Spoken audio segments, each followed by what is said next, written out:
Lumaki si Andreo sa isang maliit na baryo sa gilid ng bayan ng Santa Isabela, isang lugar kung saan karaniwan ng nakikipagsapalaran ang mga tao para lang maitawid ang bawat araw. Tahimik at tila nakakulong sa isang mundong walang gaanong oportunidad, nakaturo kay Andreo ang lahat ng pasaning nakaukit sa kanyang kahirapan. Mula pagkabata, nasanay na siyang hindi pansinin ng mga tao, kung minsan ay iniiwasan pa dahil sa kanyang marungis na hitsura. Kulang sa makakain, kulang sa damit, kulang sa halos lahat. Ang kanyang nanay na si Feli ay may mahinang pangangatawan. Kalimitang humahandusay ito sa banig tuwing sasakit ang katawan dahil sa matagal na nitong karamdaman. Ang kanyang tatay naman na si Berto ay isang magsasaka na sumusweldo lamang ng paunti-unti kapag may nahahakot na gulay o palay na maaari nilang ibenta sa bayan. Ganoon pa man, lumaki si Andreo ng may malaking puso at may matayog na pangarap. Gustong-gusto niyang magkaroon ng pagkakataon na makaahon sa kahirapan at mabigyan ng magandang buhay ang pamilya. Mahiyain si Andreo, marahil dahil na rin sa pananaw ng iba sa kanya. Kaya kung may mapansin man siyang kakulangan sa sarili, mas pinipili niyang manahimik at magkumahog na lamang sa mga gawain sa bahay. Kung wala siyang pasok, tumutulong siya sa bukid, nag-aani ng mga gulay o tumutulong magdilig sa mga palay. Kung weekdays naman at may klase, pasimple siyang dumadaan sa mga eskinita para lang makarating sa eskwelahan nang hindi napapansin ng ibang bata. Madalas siyang tuksuhin dahil sa kanyang maruruming damit at laging may punit na tsinelas. Kung minsan, ang kanyang mga kapwa mag-aaral ay sisigaw ng, "Andreo, magsabon ka naman minsan." O di kaya'y, "Uy, baka pwedeng lumayo-layo ka sa amin, ang baho mo." Hinahayaan lang niya. Sabi nga niya sa sarili, "Mas maigi nang mapahiya, basta nakapapasok ako sa eskwela, mas matututo ako, at balang araw baka makahanap ako ng paraan para umasenso." Isang araw, nakilala niya ang unang guro na talaga namang nagbigay inspirasyon sa kanya. Ito ay si Ginoong Danilo Cabrera, isang matandang guro sa elementarya na masigasig at punong-puno ng malasakit sa mga estudyante. Nakita ni Ginoong Cabrera na kahit dugyot si Andreo, napaka-interesado naman nito sa pag-aaral. Palaging nakikinig ng mabuti at kahit walang gaanong gamit o libro, nakikita ni Ginoong Cabrera na masayang nagsusulat si Andreo sa lumang kwaderno na naipasa lamang ng kapatid. Dahil dito, binigay ni Ginoong Cabrera kay Andreo ang ilang luma niyang libro mula sa nakaraang batch ng mga estudyanteng nakagraduate na. At mula noon, naging mas masikap pa si Andreo. Bagamat madalas ay tampulan pa rin siya ng tukso, hindi siya nagpapaapekto. Natutunan niyang mahalin ang pagbabasa at pagsusulat. Natutunan niyang mas magtiwala sa kanyang kakayahan kahit walang sumusuporta sa kanya. Malaki ang impluwensya ni Ginoong Cabrera kay Andreo, kaya nang pumanaw ito dahil sa katandaan, hindi nalimutan ni Andreo ang mga aral na iniwan nito. Huwag kang mapagod sa pangangarap at pagsisikap. Ito ang linya na paulit-ulit na tumatakbo sa isipan ng bata. Subalit habang lumalaki siya at pumapasok sa mas mataas na antas ng pag-aaral, doon niya nakilala si Ma'am Herminia Roque, isa sa mga gurong makapangyarihan ang dating sa sekundarya ng Santa Isabela High School. Kilala si Ma'am Herminia bilang mahigpit, maarte, at mayabang. Hindi niya gusto ang mga estudyanteng hindi nakakasabay sa mataas niyang pamantayan, lalo na't kung sa tingin niya ay wala itong maiaambag sa reputasyon ng paaralan. Si Ma'am Herminia ay may katungkulan din sa pagpili ng mga estudyanteng isasali sa mga patimpalak, at palagi niyang sinisiguro na ang mga mapipiling estudyante ay iyong magpapatingkad sa kanyang pangalan bilang tagasanay o advisor. Nagsimula ang lahat nang magsimulang mag-aral si Andreo sa sekundarya. Napansin agad ni Ma'am Herminia ang pangit at punit-punit na uniforme ni Andreo, ang madalas niyang pawisang noo, at ang putik na nakadikit pa sa laylayan ng kanyang pantalon dahil dumadaan siya sa bukid bago pumasok. Dahil dito, madalas na punahin ni Ma'am Herminia ang kanyang hitsura. "Andreo, may salamin ka ba sa bahay? Bakit ganyan ka kadumi?" O kaya'y, "Hindi ka ba tinuturuan ng nanay mong maging presentable man lang?" Hindi niya alam ang sitwasyon ni Andreo at mukhang wala rin siyang intensyong alamin. Para sa kanya, ang pinagkaiba lang ng tao ay mayaman o mahirap. At kapag mahirap ka, wala siyang nakikitang saysay sa iyong kakayahan. Sa kabila ng lahat ng ito, si Andreo ay nananatiling tahimik at matiisin. Nasanay na siya na ganyan ang trato ng mga tao sa kanya, ngunit malalim sa kanyang puso ay may namumuo pa ring hinanakit. Hindi naman siya umaasa ng labis na pag-intindi mula sa iba, pero sana man lang ay maintindihan ng mga tao na ginagawa niya ang lahat ng kanyang makakaya. Nais niyang ipakita na hindi hadlang ang kanyang kahirapan para makakuha ng magandang edukasyon. Ito ang dahilan kung bakit lalong umiigting ang kanyang pagsisikap sa pag-aaral. Mapapansin mo sa kanyang mga marka na bagamat hindi ito perpekto, malapit lagi sa pinakamataas. Lalo siyang naiintriga ni Ma'am Herminia. Parang ang dugyot mo pero mataas ang nakukuha mong marka sa pagsusulit? Siguro may pinagkokopyahan ka lang, madalas sabihin ni Ma'am Herminia. Halos mawalan na siya ng pag-asa na makuha ang loob ng gurong ito, kaya tahimik na lang niyang tinatanggap ang lahat ng pang-iinsulto. Kung minsan, pinagsasabihan ni Andreo ang kanyang sarili na tiisin na lang. At kung minsan, na may napapaluha siya kapag naaalala ang kanyang mga magulang na hirap maghanap buhay. Nais niyang maging matagumpay para makabili ng gamot sa ina at mapahinga na rin ang kanyang ama.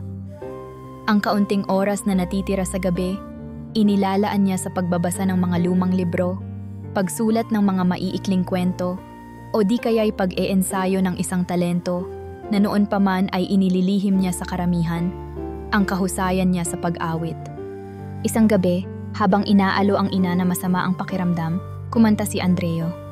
Kahit mahina, narinig ni Feli ang alindog ng boses ng anak at nasabi niyang, "Napakalambing naman ng boses mo, anak. Sana marinig ito ng mas marami pang tao." Ngumiti lamang si Andreo. Alam niyang wala siyang magarang kasuotan o social status para magkaroon ng pagkakataong makapag-perform sa harap ng madla, ngunit kahit paano, tila mas lumalakas ang loob niya tuwing pinupuri ng ina ang kanyang talento. Dumating ang araw na kailangan nilang pumili ng mga estudyanteng magpe-perform sa darating na Foundation Day ng Santa Isabela High School. Sa kasawiang palad, si Ma'am Herminia ang head organizer. Pagsapit ng hapon, pinatawag niya ang lahat ng gustong mag-audition sa kanyang silid-aralan. Nag-uunahan ang mga estudyanteng may magaganda at mamahaling damit, dala ang kanilang mga prop o instrumentong mahal din ang halaga. Si Andreo, nakatayo sa pinakasulok, simpleng nakikinig sa mga pumipila para ipakita ang kanilang kakayahan. Mayroong magaling sumayaw, mayroong magaling tumula, mayroong mahusay kumanta, at may isa pang mahusay tumugtog ng gitara. Nang matapos lahat, tinanong ni Ma'am Herminia, "May humahabol pa bang gustong magpakita ng talent?" Wala namang gustong magsalita. Tahimik na si Andreo dahil hindi rin niya alam kung papayagan siyang mag-perform. At alam niyang si Ma'am Herminia ang pinakahuling taong makaka-appreciate sa kanya. Kaya laking gulat niya nang makita siyang nakatingin ng ibang estudyante at parang inaasahang tatayo siya. May ilang nakabubulungang, "Uy, si Andreo kaya? Wala naman sigurong talent yan." Oo nga, baka naman magmukha lang tayong katawa-tawa. Pero may isang kaklase si Andreo na naniniwala sa kanya, si Marcela. Nakita kasi ni Marcela si Andreo noon na kumakanta ng hindi sinasadya. Kahit hindi buo ang pagkakarinig niya, nagustuhan niya ang tinig nito. Kaya sa kanyang pagkatulala, bigla siyang tinulak ni Marcela papunta sa harapan. "Subukan mo lang," sabi ni Marcela. At dahil nahihiya at wala nang magawa, naglakad si Andreo patungo sa sentro ng silid. Nakita siya ni Ma'am Herminia. "Hoy Andreo, anong ikakanta mo?" Hindi pa rin makatingin ng diretso si Andreo. Tahimik. "Ikaw na yata ang pinakadugyot na estudyante dito, tapos may bala ka palang kumanta? Sige nga, para matapos na, bilisan mo." Hindi maipinta ang mukha ng iba pang estudyante. May nagbubulong-bulungan, may tumatawa, at merong ilan na naaawa. Sapat na ang ilang sandali para maghanda si Andreo. Huminga siya ng malalim. Kaya niyang kumanta, ngunit alam niyang mahihirapan siyang kumbinsihin si Ma'am Herminia na magkaroon siya ng puwang sa programang iyon. Subalit nais niyang labanan ang hiya at mabigyan ng pagkakataon ng sarili. Nagsimula siyang kumanta, pero hindi pa man natatapos ang isang linya, biglang nagsalita si Ma'am Herminia. "Tama na, walang dating. Napakaluma ng kanta mo, hindi bagay sa theme ng Foundation Day. Huwag ka nang umasa, Andreo. Wala kang makukuha sa ganyang boses at sa ganyang maruming hitsura." Halos maiyak si Andreo sa hiya at sama ng loob. Hindi niya alam na humanga sana si Marcela sa unang linya pa lang. Pero dahil pinutol ni Ma'am Herminia ang kanta, hindi na narinig ng iba ang buong awit. Napailing lang si Andreo at dahan-dahang lumabas ng silid, dala ang pangakong hindi na lang siya aasa pa. Lumipas ang ilang linggo, naging abala ang lahat sa paghahanda para sa Foundation Day. Naiiwan si Andreo sa loob ng silid, nagbabasa o di kaya'y naglilinis dahil ang ibang kaklase ay nagsusukatan na ng damit pang perform o nagsasanay ng kanilang numero. Ang ibang bahagi ng high school ay halos puno ng dekorasyon at musika mula sa mga nagpa-practice ng sayaw at kanta. Kung tutuusin, malayo sa isipan ni Andreo ang sumali. Hindi naman niya ginusto ang spotlight at kahit may pangarap siyang makilala, tila alam niyang hindi iyon posible sa kasalukuyang sitwasyon. Dumating ang araw ng Foundation Day. Napuno ang malawak na covered court ng maraming tao, mga guro, magulang, bisita, at estudyante mula sa iba't ibang antas. Naghahanda na rin si Ma'am Herminia, suot ang kanyang mamahaling blouse at nakahakbang sa entablado na parang pagmamay-ari niya ang buong okasyon. Isa-isa niyang ipinakikilala ang mga estudyanteng magtatanghal. May mga sayaw, may mga tula, at may kumanta rin ng mga sikat na awitin. Malakas ang palakpakan ng mga manonood, palibhasa'y magagaling at magagara ang kasuotan ng mga nag-perform. Samantala, si Andreo ay nasa pinakahuling hanay, nakaupo lamang at nakamasid. Iniiwasan niyang makarinig na naman ng panlalait, kaya piniling manatiling tahimik. Sa kalagitnaan ng programa, biglang may ilang estudyanteng presenter ang hindi nakarating dahil umano sa biglaang pagkakasakit. Ang isa rito ay nakatakdang kumanta. Nataranta si Ma'am Herminia dahil baka raw maging butas pa ito upang maging katawa-tawa ang buong event at masira ang reputasyon niya sa pamunuan ng paaralan at mga panauhin. Nagkalituhan. Kinakailangang may sumalo ng performance upang hindi tumigil ang programa. Walang gustong mag-volunteer dahil hindi naman handa ang sinuman. May isang estudyante na gusto sanang sumubok pero wala siyang dalang -1 o kahit anong background music na bagay sa programa. Nabubulabog na ang lahat, lalo na si Ma'am Herminia. Maya-maya ay lumapit si Marcela at bumulong kay Andreo. "Bakit hindi mo subukan? Alam kong kaya mo, narinig na kitang kumanta." Agad namang tumanggi si Andreo. "Hindi ako handa, wala akong masyadong alam na kanta na babagay sa programang ito. Wala rin akong damit pang perform." Mabilis na turan niya. Pero si Marcela ay hindi tumigil. "Kung hindi ikaw, sino pa? Nasaan yung iba? Ayaw nila, walang mag-volunteer, lahat takot mapahiya. Ikaw hindi ka naman takot mapahiya, di ba? Araw-araw kang binabatikos, pero nalalampasan mo. Samahan mo na ng lakas ng loob." Nakita ni Marcela na walang makakapigil sa programang ito na masira kung walang hahakbang upang sagipin ang performance. Kinaladkad niya si Andreo palapit kay Ma'am Herminia. Nabigla ang guro. "Ano na naman ito?" Inis na tanong ni Ma'am Herminia. "Ma'am, si Andreo po ay handa yata." Mabilis na sumabat si Andreo. "Hindi po ako handa, ma'am." "Ano ba talaga? Baka ginugulo mo lang ako. Kung wala kang kaya, umalis ka dyan."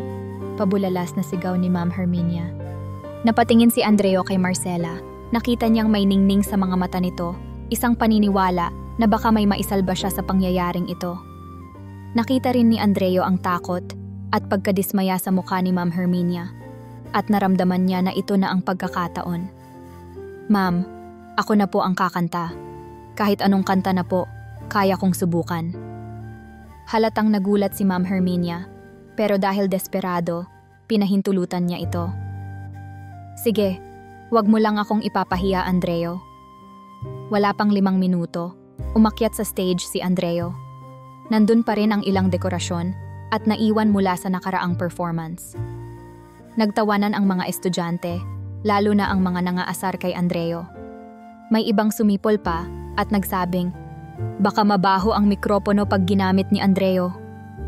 Narinig ito ni Andreo, ngunit pinilit niyang huminga ng malalim. Kinuha niya ang mikropono at napansin niyang nanginginig ang kanyang mga kamay. Inisip niya si Ina at ang pumanaw na si Ginoong Cabrera at ang pangarap niyang makaahon sa kahirapan. Isang malalim na hinga pa at nagsimulang umawit si Andreo, a cappella, dahil walang handang -1 o anumang tugtog. Ang unang linya ay halos pabulong pa, pero lumakas ito ng lumakas sa bawat segundo. May kakaibang timbre ang boses ni Andreo, mababa sa umpisa at tumataas ng walang pag-aalinlangan. Hindi ito pangkaraniwang naririnig sa mga talent show. May malalim na emosyon, may hinaing, may pag-asang nakabalot sa bawat salitang kanyang binigkas. Nagulat ang mga nakikinig. Ang mga dating nagtatawanan, biglang tumahimik. Ang guro na si Ma'am Herminia, na kanina ay halos sirain na ang programa sa galit, ay napako ang tingin kay Andreo. Hindi makapaniwala sa napakalinis, napakatamis, at napakatinding boses na naririnig mula sa estudyanteng buong akala niya ay wala ng pag-asa. Parang pinagsama-samang saya at lungkot na kinukumpos ni Andreo sa kanyang tinig. Nang matapos ang kanta, tila 5 segundo ang lumipas na walang nakagalaw.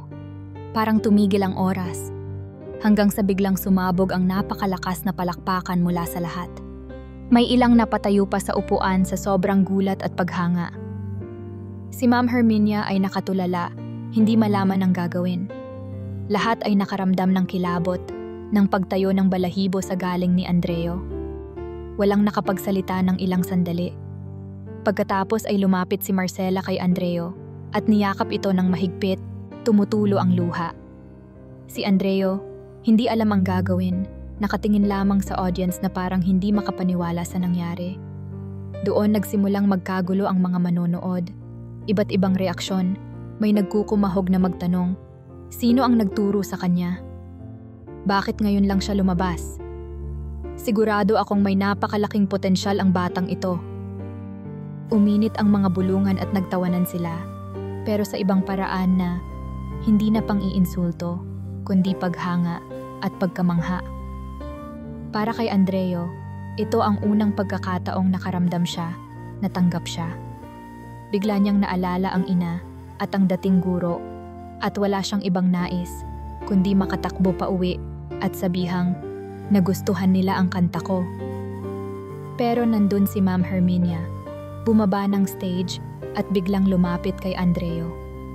Iniangat ng guro ang mikropono at inutusan itong kumanta pang muli. "Sige nga, isa pang kanta. Hindi ako makapaniwala," wika ng guro. Kaya naman sa kalagitnaan ng entablado, sa harap ng lahat, kumanta pang muli si Andreo. Hindi man niya personal na gusto ang pumaimbabaw sa eksenang ito, nagsimula na siyang sumunod sa utos ng guro.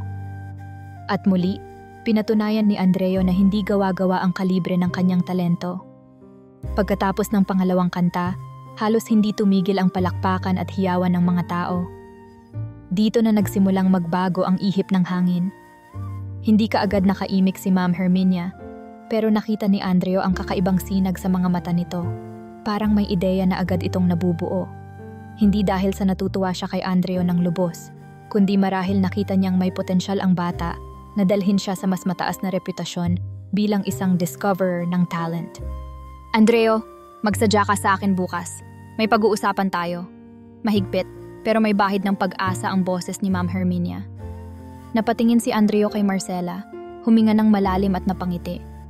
Hindi pa rin siya makapaniwala na mula sa kanto ng entablado, kung saan sinasadya niyang maging invisible, bigla siyang napalagay sa gitna ng lahat at pinapalakpakan. Nang matapos ang foundation day, kumalat sa buong paaralan ang balitang may napakahusay kumanta na estudyante. Ang iba'y agad nakapagbulong-bulungan. Hindi ko akalain, yung dugyutin pala na yun. Oo nga, nakakashock. Tinalo pa niya yung mga bumirit doon. May mga lumapit na estudyante kay Andreo. para humingi ng paumanhin dahil dati ay nilait-lait siya. May ilan na pumuri at humingi ng tip kung paano kumanta ng ganoon kaganda. At ang nakakagulat, marami rin ang nag-aya na maging kaibigan siya. Sa unang pagkakataon, si Andreo na dating tampulan ng pangungutya ay nakararanas ng atensyon at respeto. Nais man niyang magduda, nararamdaman niya na buo ang paghanga ng mga kaeskwela. Hindi naman biglang nawala ang mga mapanglait. May ilan pa ring nagtatanong, maswerte lang siguro siya, o baka sintonado iyan kapag hindi sa stage. Pero mas nakararami na ang nakakita ng kanyang tunay na galing. Pag-uwi ni Andreo sa bahay, dala niya ang saya at mataas na enerhiya. Niyakap niya ang inang si Feli at sinalaysay ang nangyari. "Nay, kinabahan ako. Akala ko babatuhin ako ng kamatis, pero pinapalakpakan nila ako." Halos maluha-luha si Feli habang sinasabi, "Anak, ito na ang simula ng pagbabago. Sana maging maganda ang mga susunod." Ngunit alam din ni Feli na kasama ng pagbabagong ito, ang takot na baka gamitin lamang ng mga tao ang talento ni Andreo para sa sariling interes. Kinalaunan, pinaalala niya sa anak na, ingatan mo ang puso mo. Lagi mong tandaan kung bakit ka kumakanta. Para sa sarili mo, para sa pamilya mo, at hindi para sa sinumang tao na may ibang motibo. Kinabukasan, maagang pumasok si Andreo upang sundin ang utos ni Ma'am Herminia. Nakabihis pa rin siya ng luma at maruming uniforme dahil wala naman silang pambili ng bago. Pagpasok sa faculty room, naroon ang guro, halatang may matinding excitement. "Andreo, handa ka bang sumali sa mga kompetisyon? Nakita kong may potential ka, kaya ka naming ihahanda, basta sumunod ka sa mga patakaran ko." Hindi alam ni Andreo kung ano ang isasagot, pero malinaw na oportunidad ito. Kung tutuusin, ito ang maaaring maging paraan para makamit niya ang pangarap na makatulong sa pamilya. "Opo, ma'am," sagot niya. "Susubukan ko po." Ngumiti si Ma'am Herminia, subalit may pagka-plastic ang dating.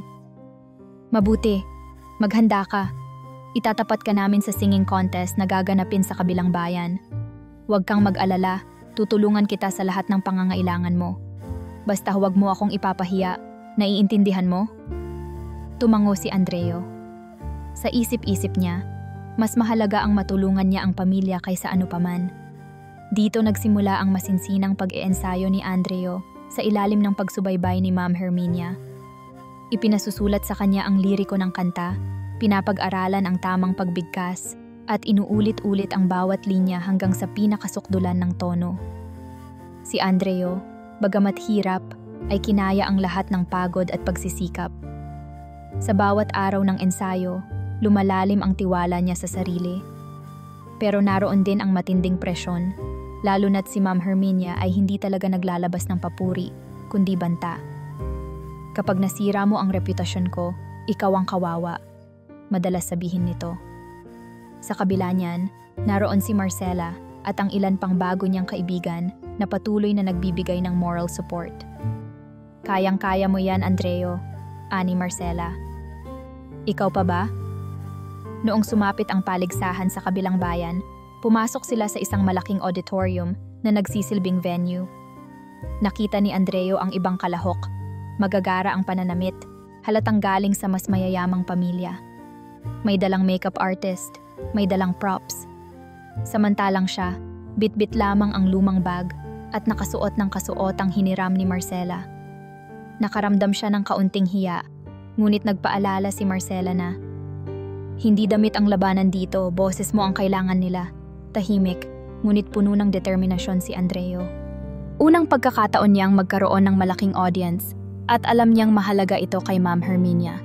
Iniisip niya, "Para kay nanay, para kay tatay, kakayanin ko." Nang tawagin na ang pangalan ni Andreo, tumayo siya at dahan-dahang pumunta sa gitna ng entablado. Tahimik ang mga manonood dahil marahil iniisip nilang, sino itong mukhang pipitsuging kalahok? Wala siyang karingal-ringal, walang choreography, walang backup dancers, pero nandoon ang boses na ipinadala niya mula sa puso. Nagsimula siyang umawit at muling lumabas ang kakaibang timbre na unang bumulaga sa Santa Isabela High School Foundation Day. Nagsimula sa banayad, lumakas at lumalim, saka umakyat sa matataas na nota na ipinakita ang buong sukat ng emosyon na maaari niyang ilaan. Nagsimulang pumalakpak at humiyaw ang mga tao kahit hindi pa tapos ang kanyang kanta. Narinig ni Andreo ang mga sigawan ng "Woo!" at "Galing." Mas lalo siyang na-inspire na ibuhos ang lahat. Pagkatapos ng performance, parang parang bula ang takot niya. Bahagya siyang yumukod at muling narinig ang malakas na palakpakan. Samantala, si Ma'am Herminia na nakaupo sa unahan ay nakangiti ng todo. Waring nakasisiguro na siya sa tagumpay. Hindi nga nagkamali ang hinala nito. Nagwagi si Andreo bilang first place, talo pa ang mga kakompetensyang magagarbo ang kasuotan. Hindi makapaniwala ang mga ibang guro, lalong-lalo na si Andreo mismo. Lumapit sa entablado ang host at in-interview siya. "Sino nag-train sa iyo?" tanong ng host. Lumingon si Andreo kay Ma'am Herminia na nakatayot proud at bahagyang ngumiti. "Guro ko po, si Ma'am Herminia Roque." Nagsigawan ang mga taga-suporta nila at narinig din ni Andreo ang ibang tanong. "Anak, wala ka bang manager? Ilan taon ka na? Ilang taon ka nang kumakanta?" Hindi alam ni Andreo kung ano ang sasabihin. Bago sa kanya ang ganitong kasikatan. Ngunit sa kabila nito, nakaalalay si Marcela. Sinesenyasan siyang sumagot ng payak, kaya't tumugon na lang siya. "Wala po, ngayon lang po ako sumali sa ganyang kompetisyon." Mula roon, dumaluyong ang interes kay Andreo. Nakilala siya sa school bilang wonder singer, ang bata na may dugyot na hitsura noon, pero nagpakita ng pambihirang talento. Biglang nabago ang pakikitungo sa kanya ng mga kaklase at ibang guro. Marami ang lumalapit para batiin siya. Ang dati niyang maduming upuan ay nililinis na ng iba bilang tulong. Ang mga dating umiinsulto ay nagtatangkang makipagkaibigan. May ilang kaeskwela pa na siyang nagyaya ng grupo na para bang malaki ang respeto nila sa kanya. Hindi man masabi ni Andreo, nakakaramdam siya ng kakaibang tuwa at pagkabigla. Minsan nga ay napapaisip siya, totoo ba ito? O baka pang samantala lang? Dahil sa panalo niya, inanyayahan pa si Andreo sa iba pang kompetisyon sa kalapit na mga bayan. Karamihan ay may dalang papremyong cash. Si Ma'am Herminia ang nagsisilbing coach at manager na rin. Kung minsan, halos araw-araw siyang pinapapractice, pinatutugtog ng iba't ibang -1 at pinapabiling umakto sa stage ng mas may presence at confidence. Pero habang lumalalim ang pagsabak ni Andreo sa iba't ibang patimpalak, napapansin niya na si Ma'am Herminia ay unti-unting nagiging mas mahigpit, mas mapangmata, at mas mapaghanap. "Andreo, bakit hindi mo abutin ang nota na iyon ng mas maayos? Kaya mo yan," palaging sinasabi. Kapag hindi niya na perpekto, sinasabihan siya ng, "Wala kang utang na loob. Sino ang kumukuha ng pondo para makasali ka dito? Sino ang nagtitiwala sa iyo?" Sa bawat salitang iyon, kumikirot ang kalooban ni Andreo. Dahil parang dinidikdik siya at alam niyang hindi naman para sa kanyang kapakanan ng lubusan, kundi para sa reputasyon ni Ma'am Herminia. Gayunman, nagtitiis siya dahil kahit papaano, kumikita siya ng kaunting premyo.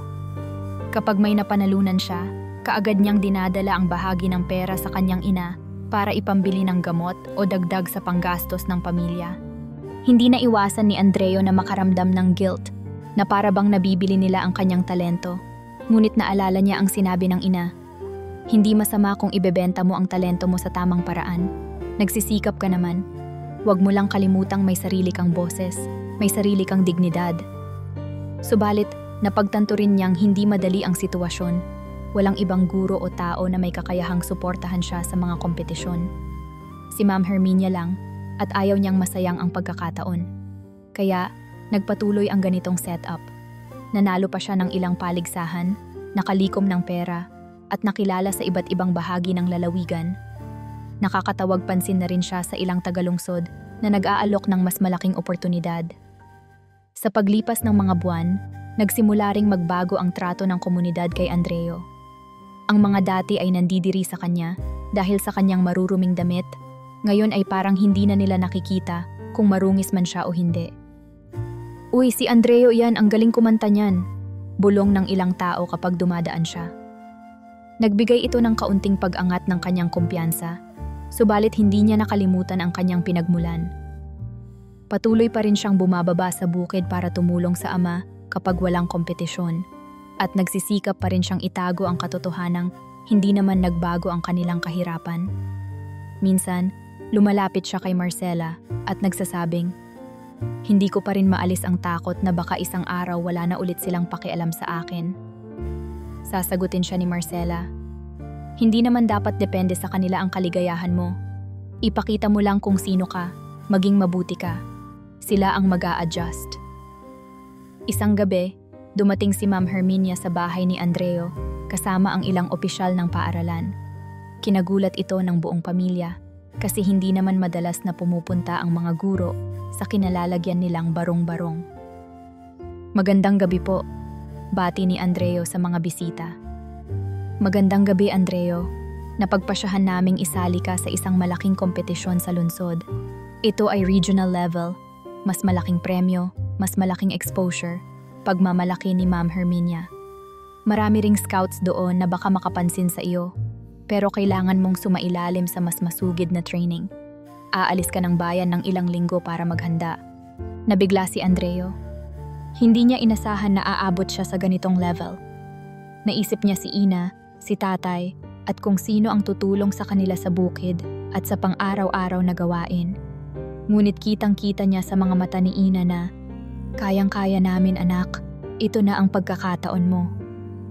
Hindi naman kumontra si tatay, bagkus tinangon nito ang ulo na waring sang-ayon. Kaya sumang-ayon si Andreo sa plano. Kinabukasan, bumiyahe sila patungong lungsod.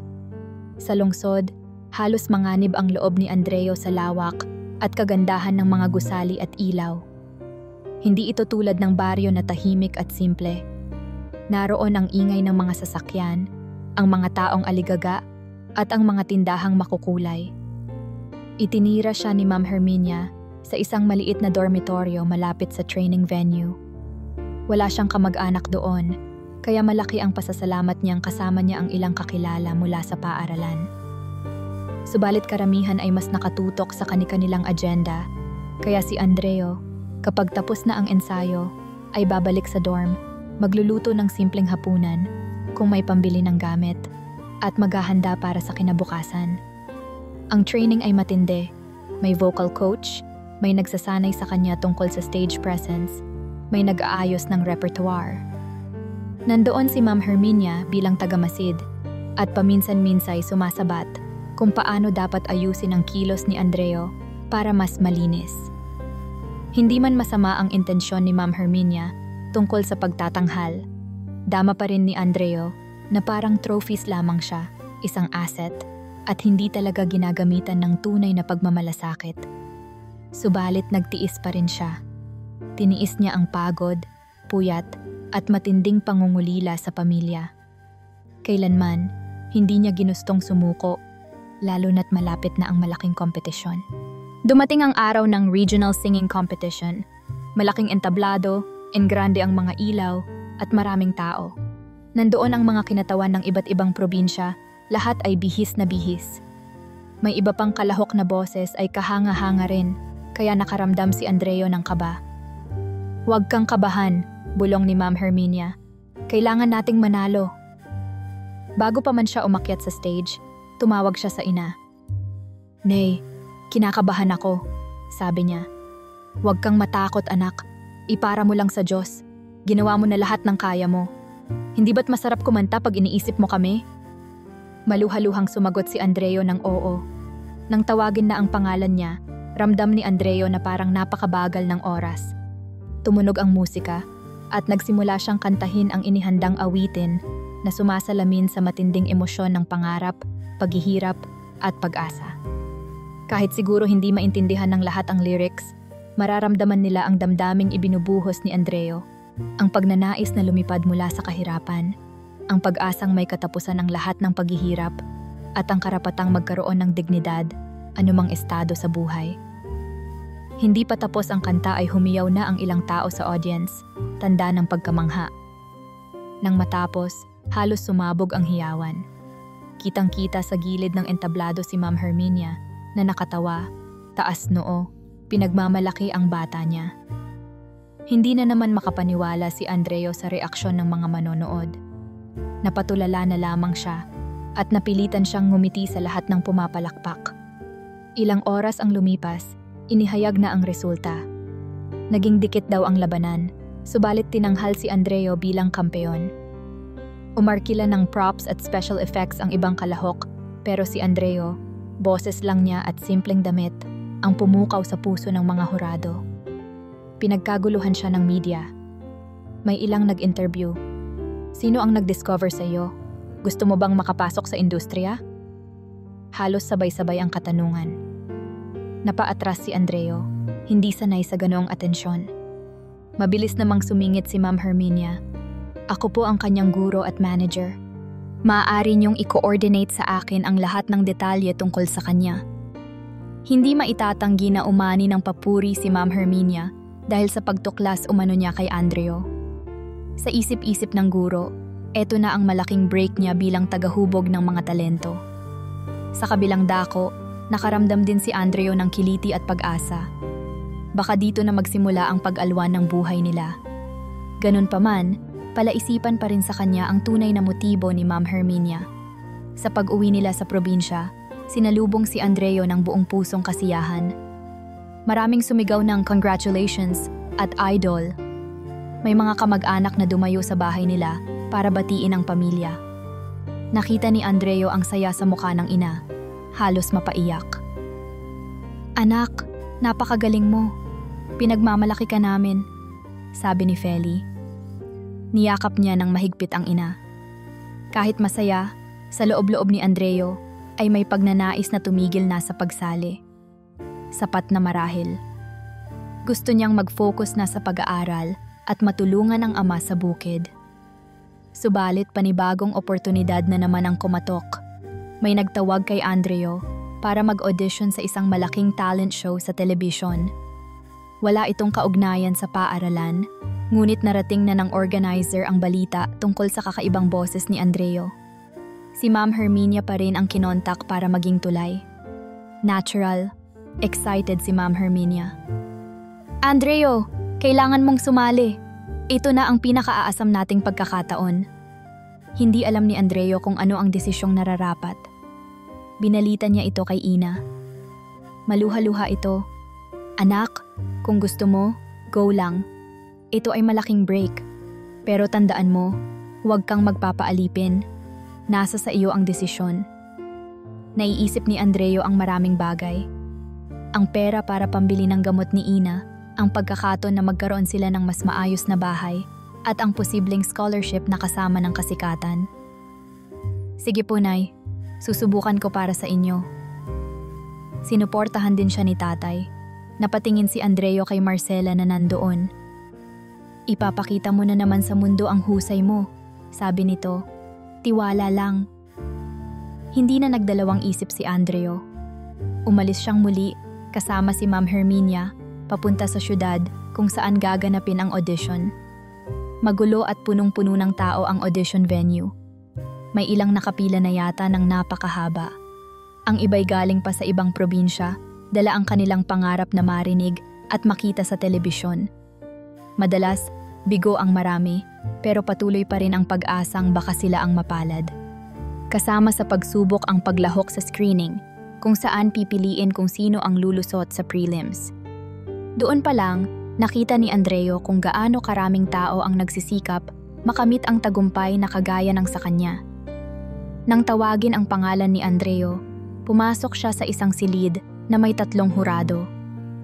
Agad siyang pinakanta ng isang akapela. At tulad ng dati, pinag-ibayo ni Andreo ang lahat ng emosyon at puso sa pagkanta. Agad lumabas ang maganda at makapangyarihan niyang boses. Hindi na nakapagtaka na makuha niya ang yes mula sa 3 hurado. "You're going to the next round!" sigaw ng host. Lumundag ang puso ni Andreo sa tuwa at narinig niya si Ma'am Herminia sa likod, tila nag-cheer. "Sigurado akong pasado ka," anito. Muli siyang sumalang sa ilang proseso hanggang maisalang sa telebisyon kasama ang iba pang nakapasa. Kinaumagahan, lumabas sa mga balita at social media ang pangalan ni Andreo. Sino itong batang lalaki na galing daw sa probinsya, may kakaibang boses na nagpaluha sa mga hurado? May bagong star sa pagsabak sa talent show. Ganito ang mga headline. Biglang sumikat si Andreo. May mga tagahanga na nagkukumahog na i-follow siya sa social media. Hindi siya makapaniwala na kaya palang umabot sa ganoon kalawak ang impluwensya ng kanyang pagkanta. Sa unang pagkakataon, nakatanggap siya ng mga papuri mula sa mga estranghero, pati na rin sa mga lokal na reporters. Idol!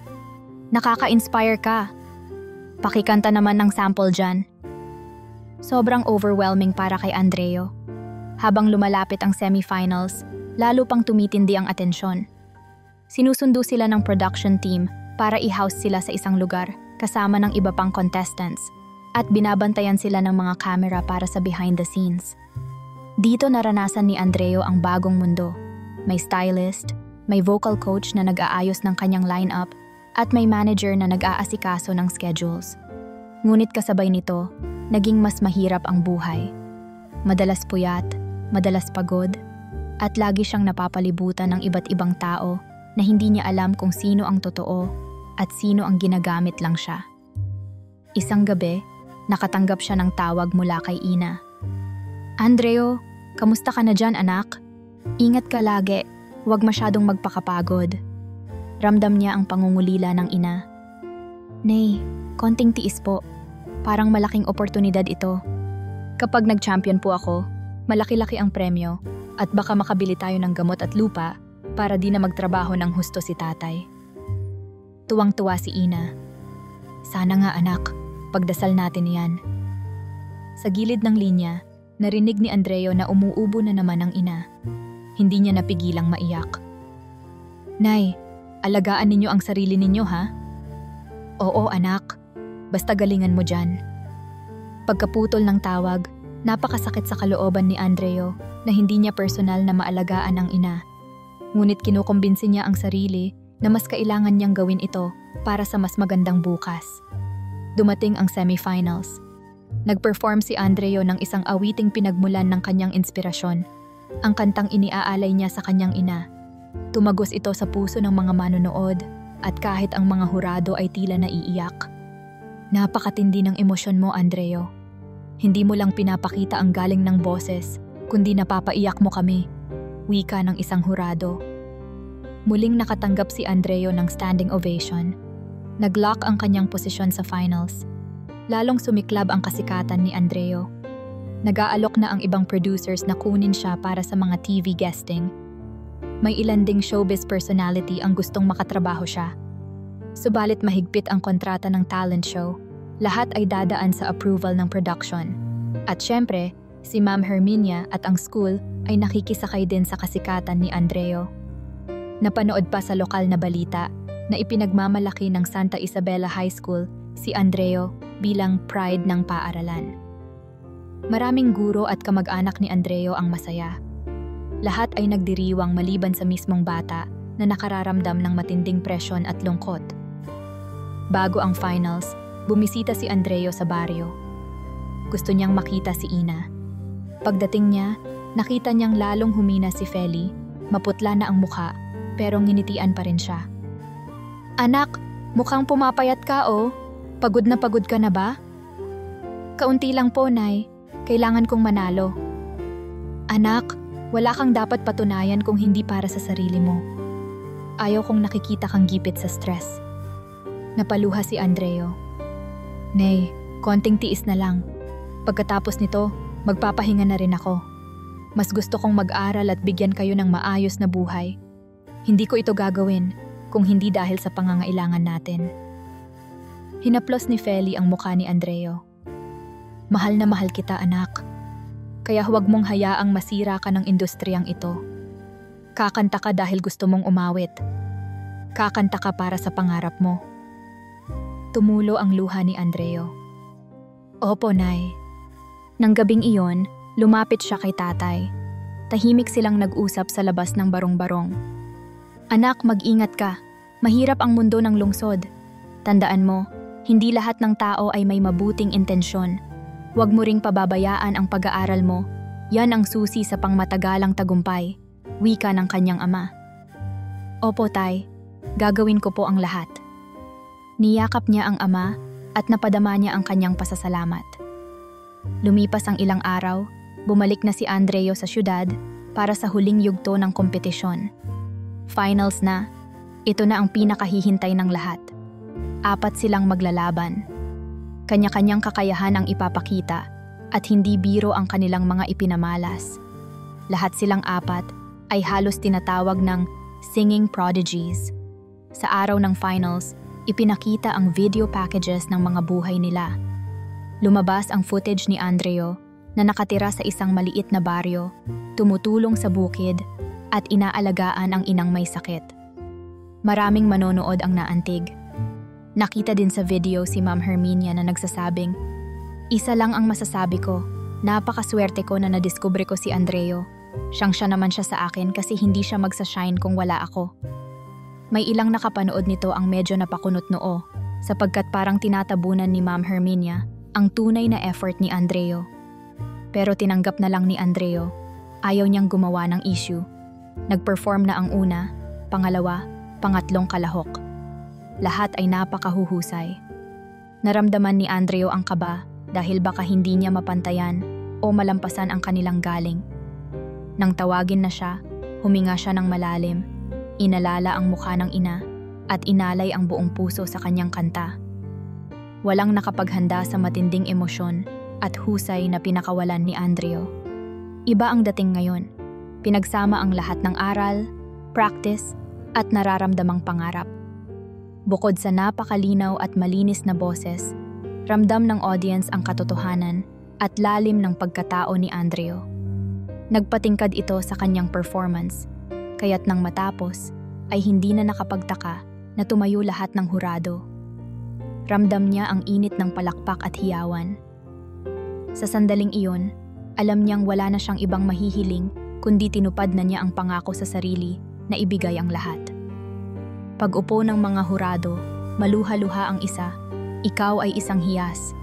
Hindi pangkaraniwan ang binibigay mo sa entablado. Pakiramdam ko, nasa puso ko pa rin ang kanta mo. Tanging, maraming salamat po lang ang nasabi ni Andreo. Dumating na ang pinakamahalagang bahagi, ang pag-anunsyo ng Grand Champion. Itinaas ang tensyon. Ang mga ilaw ay kumikisap, may background music na nakapagpapakabog ng dibdib. Ang Grand Champion natin para sa taong ito ay kumakabog ang puso ni Andreo. Naramdaman niyang hawak ni Ma'am Herminia ang kanyang balikat, parang ayaw bitawan. "Andreo Santos!" Biglang nag-iyakan ang mga fans, nagsigawan ang lahat, pumasok ang confetti, sabay abot ng tropeyo at flower bouquet kay Andreo. Dali-daling lumapit ang host at tinanong siya, "Andreo, anong pakiramdam mo ngayon?" Hindi nakapagsalita si Andreo, tumulo ang kanyang luha. Naramdaman niyang parang lahat ng paghihirap, gutom, pangungutya at pagsisikap ay nabalewala sa tagumpay na iyon. Niyakap niya ang tropeyo at narinig niya ang sigaw ng pangalan niya sa lahat ng sulok ng studio. Pagkabalik sa backstage, sumugod ang media, sabay-sabay ang interview. Si Andreo, litong-lito, hindi alam kung sino ang kakausapin. Naroon din si Ma'am Herminia, nakangiti, halos inaangkin na ang mikropono. "Yes, I discovered him, and I shaped him to be who he is now." At iba't iba pang papuri sa sarili. Mabilis na umakyat si Andreo sa isang sulok, hinanap ang cellphone niya, at tinawagan si Ina. "Nay, champion po ako!" Tumutulo ang luha ni Andreo sa saya. Narinig niya ang paghagulgol ng ina sa kabila ng linya. "Anak, napakasaya ko para sa iyo. Napakalaking biyaya nito." Pagod man at halos walang tulog, pakiramdam ni Andreo ay lahat ng hirap ay nawalan ng saysay dahil sa panalong ito. Pinangako niya sa sarili na pag-uwi, dadalhin niya ang magandang balita at ang premyo sa kanyang mga magulang. Lumipas ang ilang linggo, lumantad na ang kasikatan ni Andreo sa buong bansa. Nakakatanggap siya ng mga imbitasyon para sa iba't ibang programa, guestings, at sponsors.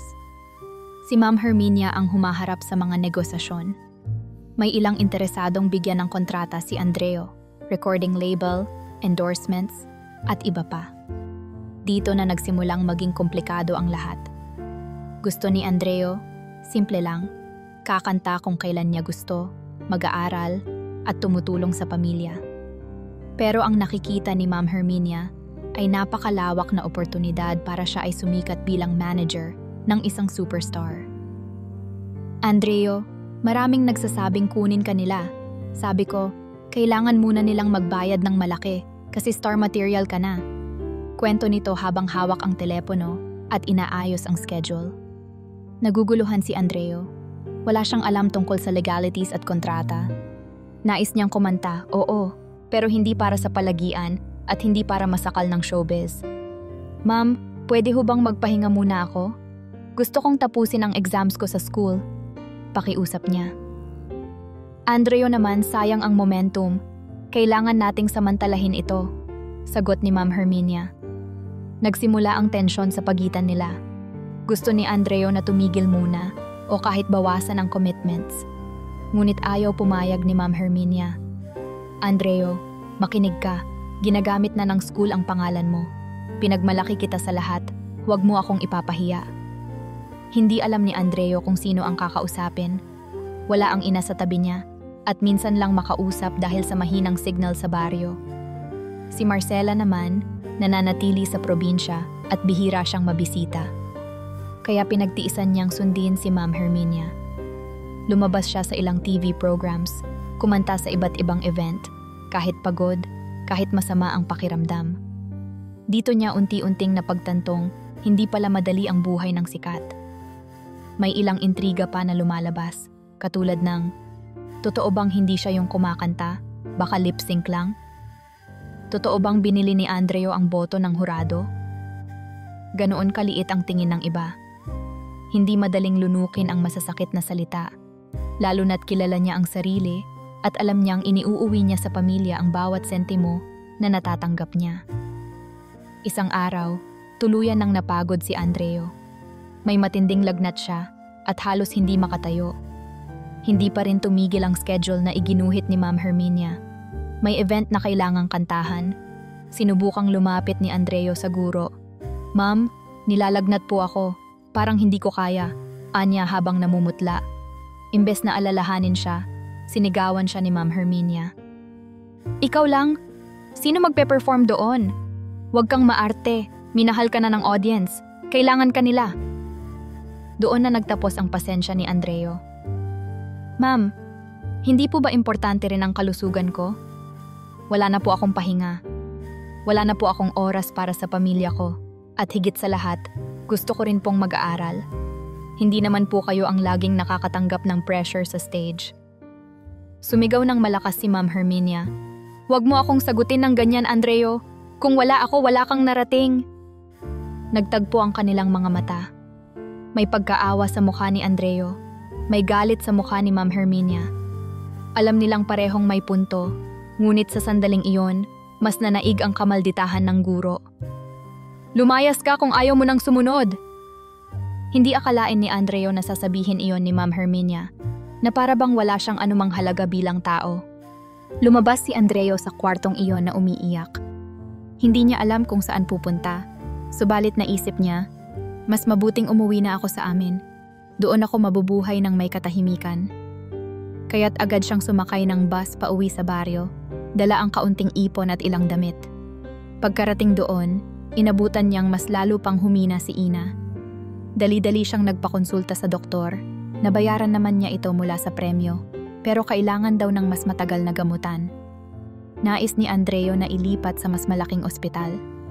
Nakita niya ang kapirasong ipon na meron siya, at alam niyang hindi iyon sasapat kung magtatagal ang pag-ospital ni Ina. Hindi niya maiwasang maiyak at mapaisip. Ano pang gagawin ko? Kailangan ko ba talagang bumalik sa pagkanta para kumita? Ilang araw siyang nanatili sa baryo, inaalagaan ang ina. May panakanakang dumadating na text si Ma'am Herminia. Minsan ay puro paninisi, minsan ay pakiusap. Andreo, bumalik ka na. Kailangan ka namin para sa nalalapit na event. Hindi sumagot si Andreo. Hindi siya handa. Hanggang sa isang gabi, dumating sina Marcela at ang tatay ni Andreo, mukhang nag-aalala. May dumating na mga tagalungsod. Gustong kausapin ka, saad ni tatay. Lumabas si Andreo. Nakita niya ang dalawang representante mula sa isang malaking music label. Hello Andreo, sorry to bother you. We heard your story and we want to offer you a formal recording contract. Full benefits. Narinig namin ang reklamo mo tungkol sa manager mo. We're open to working directly with you. Baka gusto mong ituloy ang career mo in a better environment. We are legit, we can help you manage your finances, and we'll support your education. Paliwanag ng isa. Hindi makapaniwala si Andreo na totoo ang mga pangako. Maraming nangyayaring scam at takot siyang magkamali uli. Kailangan ko pong pag-isipan ito. Sagot niya ng mahina. We understand. Take your time, but we'll need an answer soon. We heard about your mother's condition. We can also help provide medical assistance kung pipirma ka sa amin. Gulong-gulo ang isip ni Andreo. Naalala niya ang ginawang paggamit sa kanya ni Ma'am Herminia. Natatakot siyang baka ibang klase lang din ito ng panggagamit. Sa kabilang banda, sinasabi ng label na susuportahan siya sa edukasyon at pagpapagamot sa ina. Ito na ba ang katuparan ng pangarap niyang mabigyan ng magandang buhay ang pamilya? Kinausap niya si Ina. Nay, kailangan ko pong magdesisyon. Kung tatanggihan ko ito, mapipilitan akong maghanap ng ibang pagkakakitaan. Baka ilang taon ang lumipas bago ako makaipon para sa operasyon ninyo. Kung tatanggapin ko naman, baka naman maulit lang ang nangyari kay Ma'am Herminia. Inubo si Ina, pero nagpakatatag at hinawakan ang kamay ni Andreo. Anak, ikaw ang nakakaalam kung handa ka pang sumubok. Wala tayong madali ang paraan para makamit ang tagumpay. Kung nakikita mong may buti ang alok nila, subukan mo. Pero ingat ka. Pag-aralan mong mabuti ang kontrata. Tama ang ina. Kailangan niyang basahin at unawain ang nakasulat, kahit pa hindi siya eksperto sa legalities. Dito pumasok si Marcela. Andreo, may kakilala ang tito ko na abogado sa bayan. Baka pwede natin siyang lapitan para basahin yung kontrata. Umoo si Andreo. Kinabukasan, pinacheck nila ang kontrata. Napag-alamang maayos naman ang mga kondisyon. Meron silang guaranteed na magbabayad para sa edukasyon ni Andreo. May health insurance para kay Ina. At may porsyentong mapupunta sa savings ni Andreo. Taliwas ito sa nakaraan niyang kasunduan kay Ma'am Herminia na wala namang nakapirma at oral lamang. Malinaw rin sa kontrata na may limitasyon ang oras ng trabaho ni Andreo para makapag-focus pa rin siya sa pag-aaral. Napangiti ang abogado. Mukhang ayos ito, Andreo. Basta maging tapat ka lang at protektahan mo ang sarili mo. Nagpasalamat si Andreo at Marcela. Bago pumirma, hinarap muna ni Andreo si Ma'am Herminia. Nalaman kasi ng guro ang tungkol sa label. Nag-text ito at sinabing, magkita tayo. Pagkikita nila, unang binungad ni Ma'am Herminia ay pang-aakusang, traitor ka! Hindi mo ko maloloko. Ang dami kong nagawa para sa'yo, tapos makikipagkontrata ka sa ibang tao? Masakit sa loob ni Andreo dahil kaya naman niyang hindi pumunta, pero gusto pa rin niyang ipaliwanag ang panig niya. Ma'am, utang ko sa inyo ang pagsali ko sa mga unang contest at nagpapasalamat ako roon. Pero dumating din ako sa punto na halos nasakripisyo na ang kalusugan ko at pag-aaral ko para sa ambisyon ninyo. Halatang naiinis si Ma'am Herminia. Wala ka sanang mararating kung hindi dahil sa akin. Huwag mo akong sumbatan.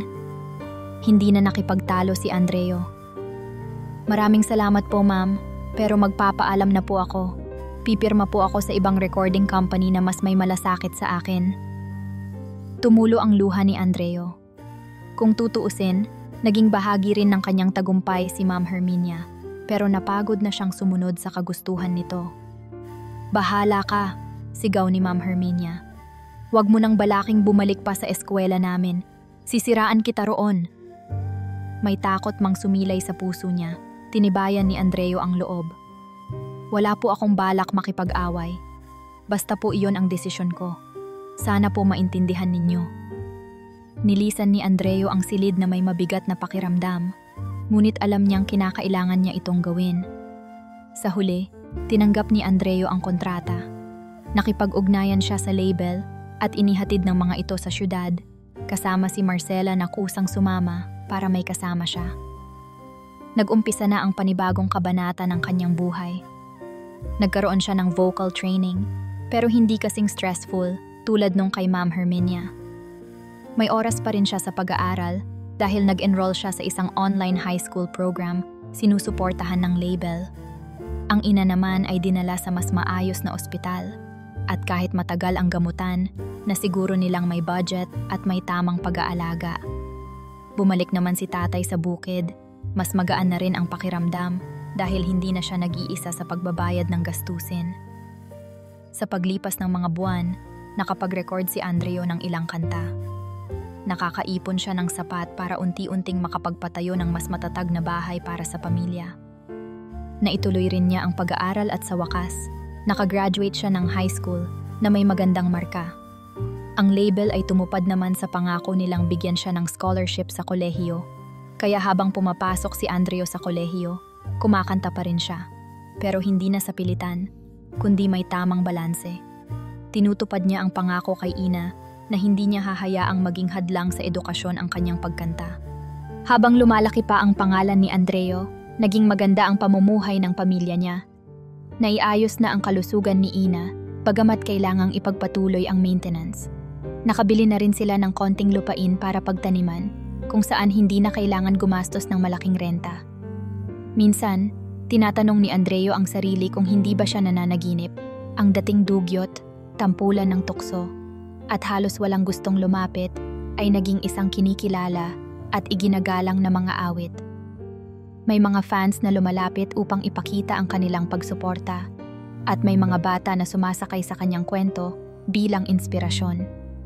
Kapag may nagpapakuha ng litrato o humihingi ng autograph, hindi niya magawang tanggihan. Naiisip niya ang mga taong katulad niya noon, walang tiwala sa sarili at galing sa hirap. Kung kaya ko, kaya niyo rin, lagi niyang sinasabi. Naging normal na bahagi ng buhay ni Andreo ang pagkanta. Kahit hindi na siya madalas sumali sa mga patimpalak, iniimbitahan siya sa mga konsyerto, charity events, at iba pang pagdiriwang. Lahat ng ito ay ginawa niyang balanse sa pag-aaral.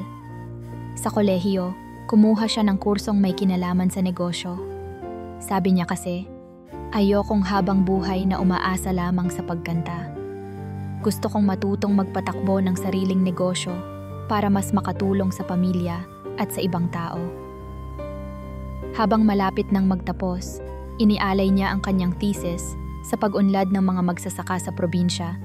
Iniisip pa rin ang hirap na dinanas ng kanyang ama. At dumating ang oras na sumapit siya sa pinakahuling taon sa kolehiyo. Kakaunti na lang at isa ng ganap na graduate si Andreo.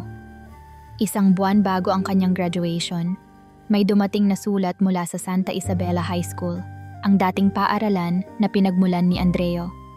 Nakasaad dito na inaanyayahan si Andreo bilang panauhing tagapagsalita at panauhing pandangal sa kanilang Foundation Day.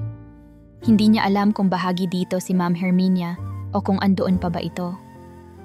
Pero naalala niya ang pangyayari noon, ang unang beses na napahiya siya sa stage, at kung paano siya tinulungan ng pagkakataon para iangat ang kanyang sarili. Naisip niya, siguro panahon na upang bumalik at ibahagi naman ang kanyang kwento bilang inspirasyon sa mga estudyanteng mahihirap o tinutukso. Sumang-ayon siya sa imbitasyon. Pagdating ng araw ng Foundation Day, bumalik si Andreo sa lumang eskwelahan. Halos walang pinagbago ang istruktura, pero mas malaki na ang stage, mas makulay na ang mga dekorasyon. Nakasuot si Andreo ng simple ngunit maayos na damit. Hinahandaan niya ang talumpati. Pagsapit niya sa silid ng mga guro kung saan siya dapat hintayin, nakasalubong niya ang ilang taong dati ay nanlait sa kanya. Ngayon nakangiti at binabati siya. Ay, si Sir Andreo ba ito? Wow, sikat na kayo. Wala nang sama ng loob si Andreo. Ngumiti lang siya. Natanawan niya si Marcela sa malayo. Isa na rin itong guro ngayon sa eskwelahan. Marcela, kumusta ka? Bumeso si Andreo at nagkumustahan sila. Nabalitaan niyang si Marcela ay kumuha ng kursong edukasyon at bumalik sa Santa Isabela upang magturo at makatulong. May isa pa akong balita, bulong ni Marcela. Andito pa rin si Ma'am Herminia. Hindi na siya advisor, kundi ordinaryong guro na lang dahil napag-alaman ng pamunuan ang ilang reklamo tungkol sa hindi makataong pagmamanage niya noon sa mga estudyante. May mga nagreklamo ring magulang. Bahagyang nalungkot si Andreo, pero inisip niya, sana okay naman siya. Hiniling kay Andreo na umawit muli sa stage bilang bahagi ng pagdiriwang. Pumayag naman si Andreo, inaalay ang kanyang numero para sa mga bata at manonood. Bago siya umawit, ibinigay niya ang kanyang talumpati. Kinuwento niya ang kanyang pinagdaanan, ang hirap, ang pangungutya, at ang pagpapasalamat na kahit papaano ay binigyan siya ng pagkakataon ng paaralan. Hindi ko makakalimutan na unang beses kong tumayo sa stage na ito, ako'y napahiya, tinawag na dugyot. Pero hindi ito naging hadlang para iangat ko ang aking sarili. Kaya sa lahat ng estudyante, hindi baling madapa, basta bumangon. Huwag kayong mawalan ng pag-asa kahit gaano kahirap ang buhay. Nagpalakpakan ang mga tao at may ilan pang kumukuha ng video. Pagkatapos, inawit ni Andreo ang kanta na minsan niyang kinanta nung una siyang tumuntong sa stage.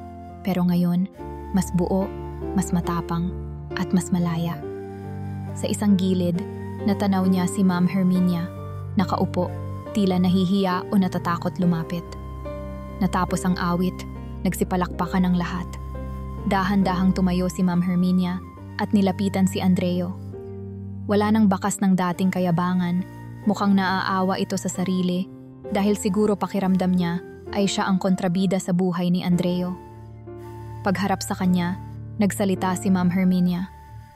Andreo, anak, papasensya ka na kung hindi nakapagsalita ng buo ang guro. Yumuko ito parang nahihiya at nagigilty. Nadama ni Andreo ang sinseridad. Ma'am, wala po iyon. Naging parte kayo ng paglalakbay ko. Salamat pa rin po sa lahat. Tanging nasabi ni Ma'am Herminia ay, patawad Andreo, hindi ko alam na mali pala ang naging paraan ko. Napangiti si Andreo. Ma'am, pwede po tayong magsimula muli. Salamat at nandito pa rin kayo. Niyakap ni Andreo ang guro, bagay na hindi inaasahan ng karamihan. Dumaloy ang luha ni Ma'am Herminia. Isang tagpong nagpapaalala na kahit may kasalanan siya noon, handa siyang humingi ng tawad at si Andreo ay handang magpatawad. Hindi nagtagal, nakuha ni Andreo ang atensyon ng lahat bilang isang huwaran ng kababaang loob at pagsisikap.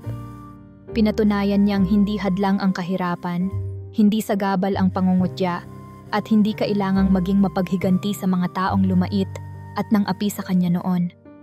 Dinala niya sa kanyang puso ang aral na kung talagang para sa iyo ang isang biyaya, matutupad ito basta ilaan mo ang tamang determinasyon at pananampalataya. Sa mga sumunod na taon, nakapagtapos si Andreo ng kolehiyo na itinataguyod pa rin ng kanyang musikang karera. Hindi lamang siya nakilala bilang singer, kundi bilang isang tagapagtaguyod ng edukasyon. Nagtayo siya ng munting programa sa baryo kung saan binibigyan niya ng scholarship ang mga kabataang nagnanais umangat mula sa kahirapan, lalo na yung may talento ngunit walang kakayahan. Tinawag niya itong Ang Dugyot Noon, Pandangal Ngayon Foundation bilang pag-alala sa naramdaman niyang diskriminasyon noon. Sa kanyang mga talumpati, lagi niyang sinasabi, "Ako man ay dugyot noon, pero nagbunga ang sakripisyo. Huwag ninyong ismulin ang mga batang marurumi ang damit at walang magagarang gamit. Malay ninyo, sila pa ang susunod na mamangha sa inyo." Habang nagpapatuloy ang buhay, mas naging tahimik at mas makabuluhan ang araw-araw ni Andreo. Nagkaroon siya ng higit na panahon para sa pamilya, nababantayan ng ina, na ngayoy mas maayos na ang kalusugan. Kung may oras, dumadalaw pa rin siya sa bukid kasama si tatay. Nagpapatuloy din ang relasyon nila ni Marcela, na ngayon ay isa sa pinakamalapit niyang kaibigan at marahil ay higit pa. Hindi naman sila nagmadaling itawid ito sa romansa, sapagkat marami pa silang gustong gawin sa buhay. Subalit nagkakaintindihan sila at tahimik na umaalalay sa isa't isa. Nakapag-usap pa sila minsan. Andreo, tingnan mo kung gaano na tayo kalayo mula sa araw na pinilit kitang umawit sa silid ni Ma'am Herminia. Tatawa si Andreo. Kung wala ka roon, hindi ko alam kung hanggang saan ako kakayanin ng hiya ko. Nagpasalamat siya na may isang Marcela na nagtiwala sa kanya. Dumating pa ang iba't ibang tagumpay. Meron pang mga album na lumabas, may mga award, at kahit sa ibang bansa ay naimbitahan na rin kumanta si Andreo. Ngunit sa lahat ng ito, laging dala ni Andreo ang aral na huwag lumaki ang ulo. Ayaw niyang maulit sa kanya ang naging ugali ni Ma'am Herminia. Sa halip, natuto siyang maging mapagkumbaba, mapagpasensya, at mapagbigay. Kapag nakikita niya ang mga batang sumasalubong sa kanya, naglalaan siya ng oras upang makipagkwentuhan o magbigay ng payo. Kung meron mang batang inaapi dahil sa kahirapan, mas lalong pinapalakas niya ang loob na, tumayo ka lang dyan.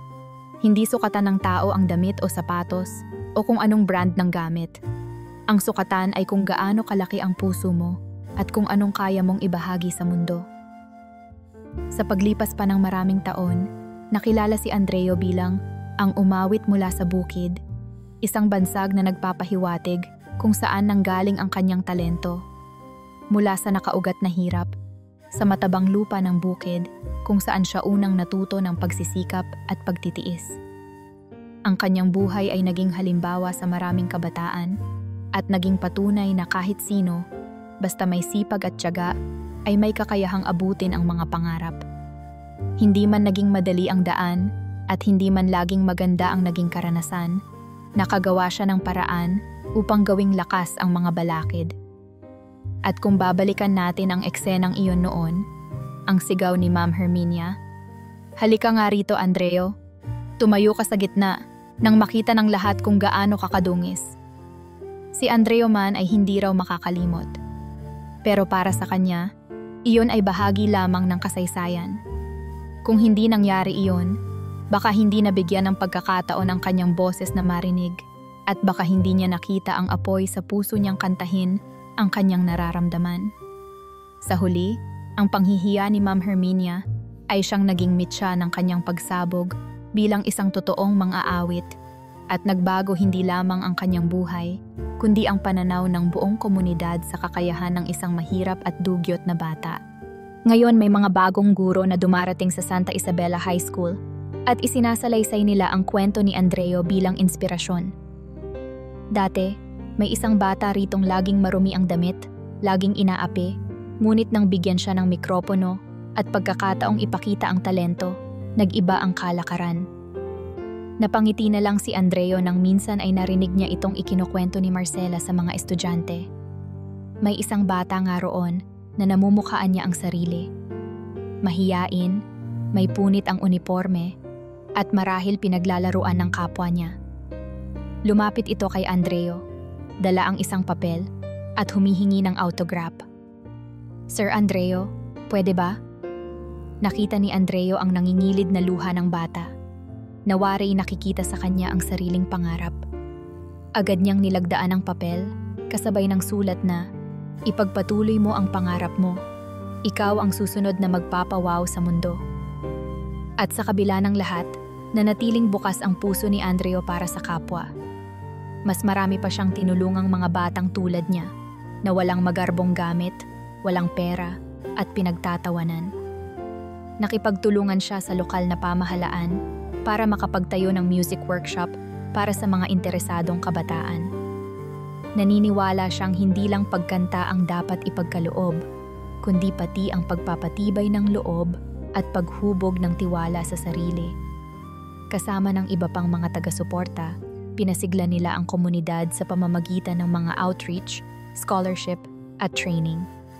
At iyan ang naging katuparan ng panaginip ni Andreo na mabigyan ng pag-asa ang iba pang dugyot na bata. Sa huli, hindi na mahalaga kay Andreo kung tatagal pa ang kanyang kasikatan. Alam niyang ang bawat pag-awit ay alay niya sa Diyos, sa pamilya, at sa mga tao. Natuto siyang maging masaya sa simple at payapang pamumuhay.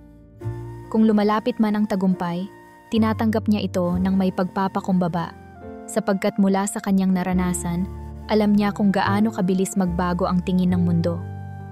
Ngunit nananatiling hindi nabubura sa kanyang isipan ang ekspresyon ng mga tao sa unang pag-awit niya sa gitna ng stage. Ang pagkagulat, ang paghanga, at ang pagkamangha na kayang gawin ng isang dugyot na bata.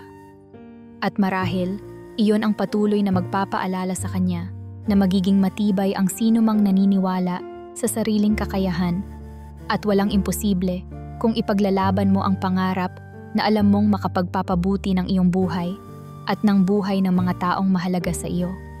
Na hindi mahalaga kung saan ka nanggaling, kung sino ang mga magulang mo, anong kasuotan mo, o ilang beses ka pa hinusgahan. Mahalaga ay kung paano mo haharapin ang bawat hampas ng tadhana at gagamitin ito bilang inspirasyon para tumayo sa gitna ng entablado ng buhay, sa kabila ng lahat, at sabihing, narito ako, handang ipakita sa mundo kung sino ako at kung ano ang kaya kong gawin. At iyan ang kwento ni Andreo, ang dugyot na bata na tinawag sa gitna ng entablado para ipahiya, ngunit siyang nagpabilib sa lahat at nagbago ng tuluyan ang takbo ng kanyang buhay. Naging masaya ang katapusan, hindi dahil sa kasikatan lamang, kundi dahil natutunan niyang gamitin ang kanyang biyaya upang makatulong sa iba at nang hindi na muling may mapahiya pang tulad niya noon, bagkus madiskubre ang makinang na talento at pusong taglay ng bawat bata, mahirap man o mayaman.